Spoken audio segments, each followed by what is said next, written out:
This is KGW News at noon. We are starting off this noon with a quick live look over the Rose City, where it's currently struggling to get around 50 degrees, almost there. Across the area, it's been stormy today, but we are getting to the end of the week, which means we're getting closer to some warmer, drier days. Thank you for joining us here at noon. I'm Christine Pitawanich. Let's get to meteorologist Rod Hill. Rod, before we get to this nice weather weekend, we're talking about heavy downpours, some lightning, even some hail. Yeah, all the spring storm elements in play. We've had lightning today, mainly being detected just offshore from Tillamook and again just offshore of Newport. Newport's picked up a couple inches of rain in the past 24 hours, and it's all being triggered by this low.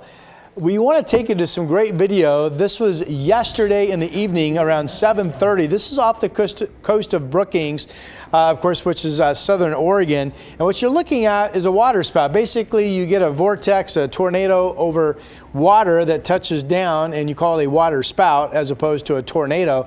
And we're told, Elise Shepard shot this, and she shares that this water spout, she witnessed it for over 10 minutes. And if you look carefully, you can tell it's touching the surface of the Pacific waters. It doesn't suck up the water like a straw, like maybe you think it might. It just kind of swirls the water around. And typically water spouts are pretty to look at and do little harm.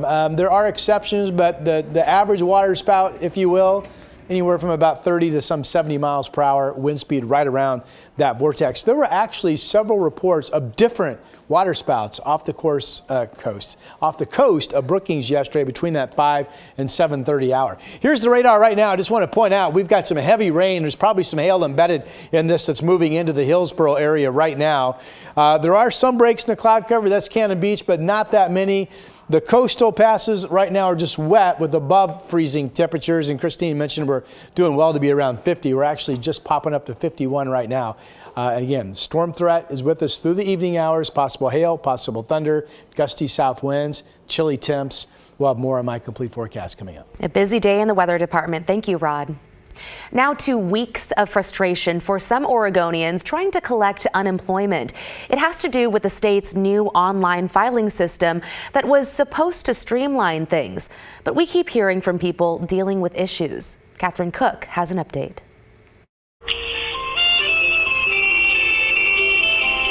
Gustav Worth is tired of this song. Yeah, this is awful. He's been listening to it all day, nearly every day, for weeks now. It's headache-inducing around hour 3, I'd say. Gustav says the real headache has been trying to get unemployment benefits through the state of Oregon. He was laid off in late February. He filed for unemployment benefits using the state's new system called Francis Online. It launched March 4th. In a press release, Governor Kotek said it would, quote, modernize customer service for Oregonians filing for unemployment insurance benefits.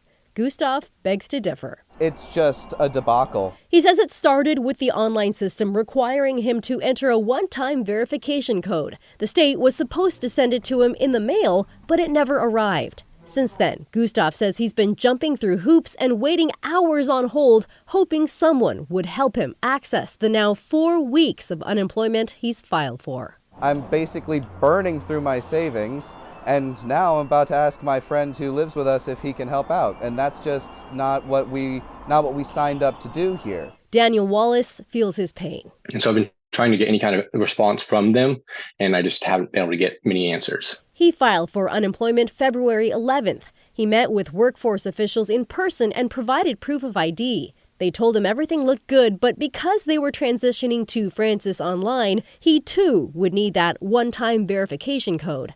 Unlike Gustav, Daniel did get his code in the mail on March 13th. He needed it by March 11th. So the pen was already expired. And then 2 days later, I ended up getting a notice saying I've been denied benefits. So I've been trying to appeal that, but I've done everything correctly. Surely a call to the unemployment office would fix the issue, right? Guess what song Daniel's been listening to as well? If he gets that far. I've called him about 1,200 times. I've been able to get through about 4 times, and each time I do get through, it's about a wait time of about 4 hours. We reached out to Oregon's employment department. A spokesperson said they're updating their letter sending process to make sure everyone has enough time to respond. As for call wait times, they said those were high even before the new system, and they understand the frustration, adding, "We appreciate our customers' patience and understanding." For Gustav, the wait and the music continue. Right now, I am up to 4 hours and 23 minutes. Kind of feels like a full-time job without the pay. Oof, 4 hours, 36 minutes. That was Catherine Cook reporting. For people who are having issues and already have a Francis Online account, Employment Office officials recommend sending them a message through the system. Those without an account can try using the Contact Us form on francis.oregon.gov. New this noon, a man involved in a deadly car crash last December is now facing multiple charges, including manslaughter. The crash happened Christmas Day near Southeast 122nd and Powell. Officers say they found 24-year-old Connor Wells in critical condition at the scene. He later died at the hospital. Initially, investigators thought Wells was driving one of the cars, but later they say they found 26-year-old Martell Mason was the driver and Wells was the passenger. Mason is now being held at the Multnomah County Detention Center. And deputies in Washington County say 2 teens were arrested, accused of stealing a car and driving the wrong way on a street in Forest Grove. This is how that all ended, with the car crashing near Pacific Avenue and Maple Street around 4 o'clock this morning. Investigators say the teens, 17 and 15 years old, ran off afterward. But they say law enforcement found the duo later in another stolen car nearby. The two are from Portland and are now in a juvenile detention facility. Investigators say they also found a gun inside the car with them and several other items they believe to be stolen. This election year, Clark County's Fire District 6 is asking voters to spend a little more money to help them keep up with increased demand and also to help them improve service. Tim Gordon takes a look at the levy that'll be on the August primary ballot.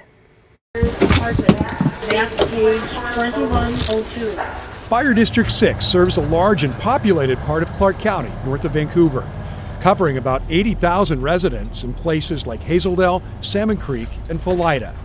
Fire crews here are busy, responding to 12,000 emergency calls last year, 80% for medical. The call volume has surged 33% in the past 5 years.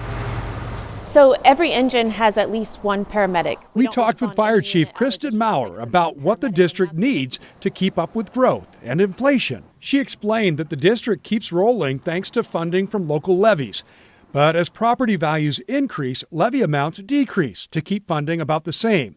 Theirs is down to $1.15 per $1,000 of assessed property value. They're asking voters to lift the lid back to the original $1.50 per $1,000.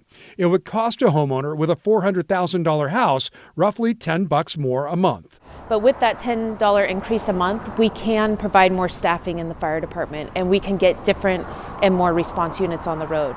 So that just ensures that if your family has an emergency, we're there faster with the right amount of people and we can alleviate that emergency in a safe and effective manner. We caught up with both engine crews from Station 61 practicing knocking down a structure fire at the district's relatively new training center. It's housed at the rebuilt Station 63 in Salmon Creek. This, the chief says, is an example of residents increasing support in the past and it being a good investment. She's asking them to do it again. It is a big ask, and we understand we're asking for a lot. But what I can say about District 6 is we deliver on our promises. And now the need is more crew members to meet increased demands. To increase staffing and put more units on the road. So, yeah, we can't put more people on the road without an apparatus to get them around.